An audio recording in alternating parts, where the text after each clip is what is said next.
दोस्तों, आज के इस वीडियो में मैं आपसे बात करने वाला हूँ कि किस तरह से आप अगले 10 सालों में सिर्फ इन्वेस्टमेंट करके अपनी सैलरी के बराबर मंथली पैसिव इनकम जनरेट कर सकते हैं। फॉर एग्जांपल, अगर आज आपकी सैलरी है 20,000 रुपये पर मंथ, तो अगले 10 सालों में अगर आप इस तरीके से प्लान करते हैं, इन्वेस्टमेंट करते हैं, तो आप 20,000 रुपये पर मंथ कमा सकते हैं सिर्फ और सिर्फ पैसिव इनकम के जरिए। जो भी आप इन्वेस्टमेंट करेंगे उससे जो पोर्टफोलियो बनेगा उसके थ्रू आप ये इनकम जनरेट कर सकते हैं। अब दोस्तों, आगे बढ़ने से पहले मैं आपको एक डिस्क्लेमर दे दूं कि ये जो इन्वेस्टमेंट स्ट्रेटजी है ये सिर्फ एक इन्वेस्टमेंट आइडियाज है और इसके अकॉर्डिंग आप जरूर काम कर सकते हैं। बट समझने वाली बात यह है कि हर एक इन्वेस्टमेंट में कुछ न कुछ रिस्क जरूर होता है, तो आपको उसके रिस्क को जरूर ध्यान रखना चाहिए। और अगर ये रिस्क आपके रिस्क उठाने की कैपेसिटी से मैच करता है और आपका फाइनेंशियल प्लान ये अलाउ करता है, तो ही आपको इस तरह के इन्वेस्टमेंट करने चाहिए और इसके ऊपर काम करना चाहिए। इन शॉर्ट, चाहे जितनी भी अच्छी इन्वेस्टमेंट की बात की जा रही हो,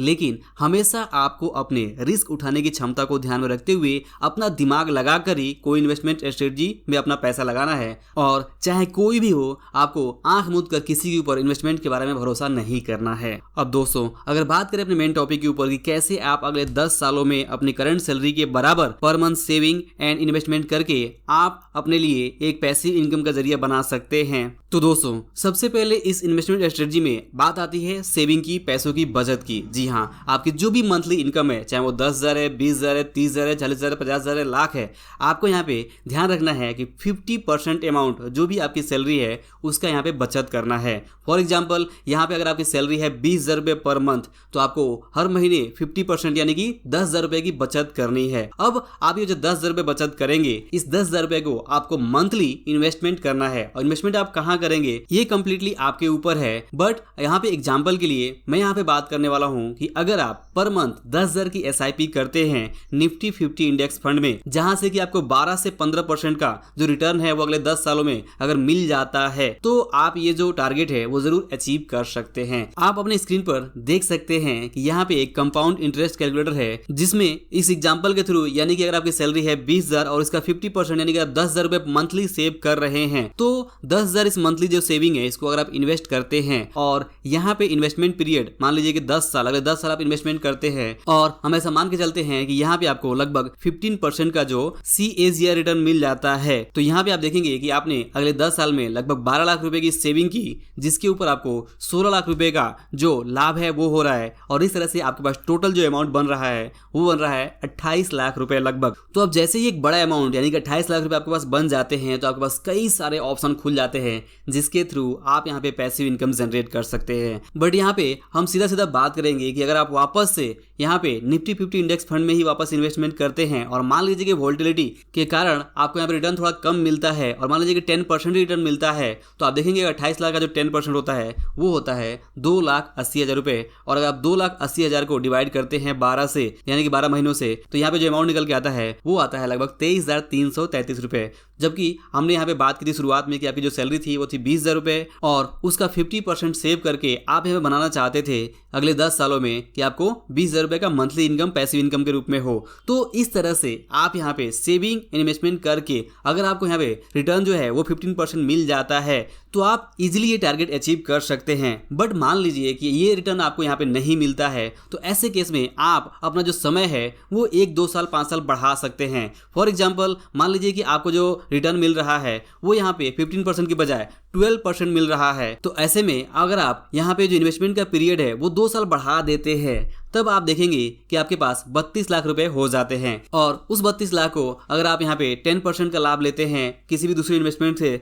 तो आपको 3,20,000 रुपए हर साल यहाँ पे इनकम होगी। और उस 3,20,000 को अगर आप यहाँ पे 12 से डिवाइड करेंगे, तो उसका जो रिजल्ट आता है वो आता है लगभग 26,666, जो कि अपने आप में 20,000 से ज्यादा ही है। और दूसरी तरफ मान लीजिए कि अगर आपको 10% ही रिटर्न मिलता है, 15 भी नहीं मिलता है, 12 भी नहीं मिलता है, सिर्फ 10% रिटर्न मिलता है, और अगर आप यहाँ पे 12 साल इन्वेस्टमेंट करते हैं तो भी आपके पास 23 लाख रुपए के आसपास का जो कैपिटल है वो बन जाता है। और उस 23,58,000 रुपए को अगर आप यहाँ पे 10% आप अगले साल लाभ लेते हैं तो भी आपके पास 2,35,000 रुपए लगभग बन जाते हैं। और 2,35,000 को अगर आप यहाँ पे 12 से डिवाइड करते हैं तो वो अमाउंट आता है लगभग 20,000 रुपए के आसपास ही। तो यानी कि आप अगर थोड़ा बहुत एडजस्टमेंट करते हैं अपने इस इन्वेस्टमेंट स्ट्रेटजी में और आपको रिटर्न थोड़ा बहुत कम ज्यादा मिलता है और आप थोड़ा बहुत टाइम आगे पीछे कर लेते हैं तो भी आप ये जो चीज है वो अचीव कर सकते हैं। ये कोई ऐसी चीज नहीं है जो हासिल नहीं की जा सकती है। बिकॉज अगर आप निफ्टी 50 रिटर्न को देखें तो उसकी हिस्ट्री यही रही है कि निफ्टी 50 ने लगभग 10 से 15% के बीच में जो एनुअल रिटर्न है CAGR वो दिया हुआ है। तो ये कोई ऐसी चीज नहीं है जो हासिल नहीं की जा सकती है या बिल्कुल इम्पॉसिबल है। ये बिल्कुल प्रैक्टिकल है, पॉसिबल है। बस आपको थोड़े एडजस्टमेंट के लिए तैयार रहना होगा, थोड़े रिस्क के लिए तैयार रहना होगा। क्योंकि ऐसा नहीं होगा कि अगर आप इन्वेस्टमेंट करेंगे तो आपको हमेशा यहाँ पे प्रॉफिट ही होगा और हर साल आपको 15%, 12% या 10% रिटर्न मिलेगा। अगर आप यहाँ पे इंडेक्स फंड में निवेश करते हैं तो नो डाउट कि यहाँ पे वोलेटिलिटी रहती है। किसी साल आपको 10% ज्यादा रिटर्न मिलेगा, किसी साल आपको -10% मिलेगा, किसी साल आपको लगातार 20% मिल सकता है और ऐसे ही चलता रहेगा। बट ओवरऑल अगर आप देखा जाए तो अगले 10 से 12 साल 15 साल के अंदर अगर आप इस तरह से इन्वेस्टमेंट करते हैं तो आप बहुत अच्छा यहाँ पे एक अमाउंट क्रिएट कर सकते हैं और उस कैपिटल को, उस अमाउंट को आप यूज करके यहाँ पे अपने लिए मंथली पैसिव इनकम जनरेट कर सकते हैं। जो भी आपकी करंट सैलरी हो उससे ज्यादा का ही आप इनकम वहां पे पा सकते हैं। तो ध्यान रखने वाली और सीखने वाली और समझने वाली बात यह है कि सबसे पहले आप इस तरह की इन्वेस्टमेंट स्ट्रेटजी अपने लिए बनाएं, एक प्लान करें और उसके ऊपर काम करें। यूं ही समय को बर्बाद ना करें। समय यूं ही बीतता जाएगा। 1 साल से 2 साल, 2 साल से 5 साल, 5 साल से 10 साल भी गुजर जाएंगे।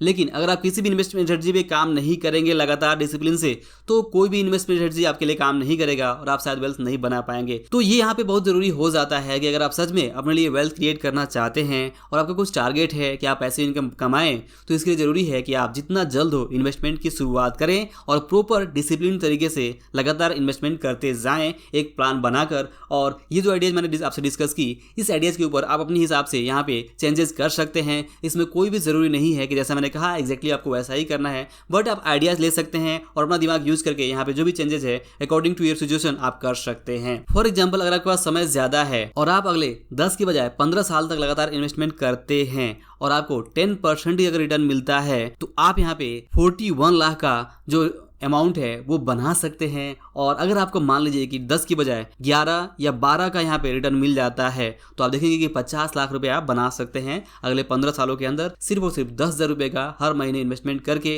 और एक बार जब आपके पास इस तरह का कोई बड़ा अमाउंट बन जाता है, कैपिटल बन जाती है, तो आप उस कैपिटल को अलग अलग तरीकों से यूज करके बहुत सारे अलग अलग रास्ते बना सकते हैं। चाहे आप सिस्टमेटिक बिजनेस कर सकते हैं, आप रियल एस्टेट इन्वेस्टमेंट कर सकते हैं, या फिर आप यहाँ पे जैसे मैंने कहा कि आप लिक्विड फंड या फिर कोई और दूसरा ऐसा तरीका चुन सकते हैं, सेफ तरीका, जिससे कि आप यहाँ पे रेगुलर अपने लिए मंथली इनकम जनरेट कर सके। बट ओवरऑल सबसे पहले तो जरूरी ये है कि आप कोई ना कोई तरीके से अपने लिए सबसे पहले एक अमाउंट यहाँ पे जनरेट करें, अमाउंट क्रिएट करें। जैसे कि कोई एक बड़ा अमाउंट, जैसे कि यहाँ पे एग्जांपल की मैंने बात की, कम से कम 30 लाख, 40 लाख, 50 लाख का कोई एक अमाउंट अगर आप क्रिएट कर लेते हैं किसी भी तरीके से तो आपके पास अलग अलग ऑप्शन खुल जाते हैं और ऐसा किया जा सकता है। सिंपली आपको सेविंग्स के ऊपर ज्यादा ध्यान देना होगा, किस तरह से आप अपनी सेविंग्स को बढ़ा सकते हैं। चाहे आप अपनी इनकम को बढ़ा के करें या कोई भी दूसरे तरीके से करें, तो सबसे पहले तो इंपॉर्टेंट स्टेप यही था कि आप सेविंग करें, बचत करें और मैक्सिमम बचत करने की कोशिश करें। तो आई होप कि ओवरऑल आपको आइडियाज लग गया होगा कि मैं यहाँ पे किस तरीके से आपको समझाना चाहता था और आई होप कि इसमें आप चेंजेस करके अपने सिचुएशन के अकॉर्डिंग आप जरूर इसके ऊपर काम करना चाहेंगे। तो वीडियो को कैसा लगा, अच्छा लगा हो तो इसे लाइक और शेयर जरूर करें। अंत में इस वीडियो को पूरा देखने के लिए और हमारे साथ जुड़े रहने के लिए आपका दिल से बहुत बहुत धन्यवाद।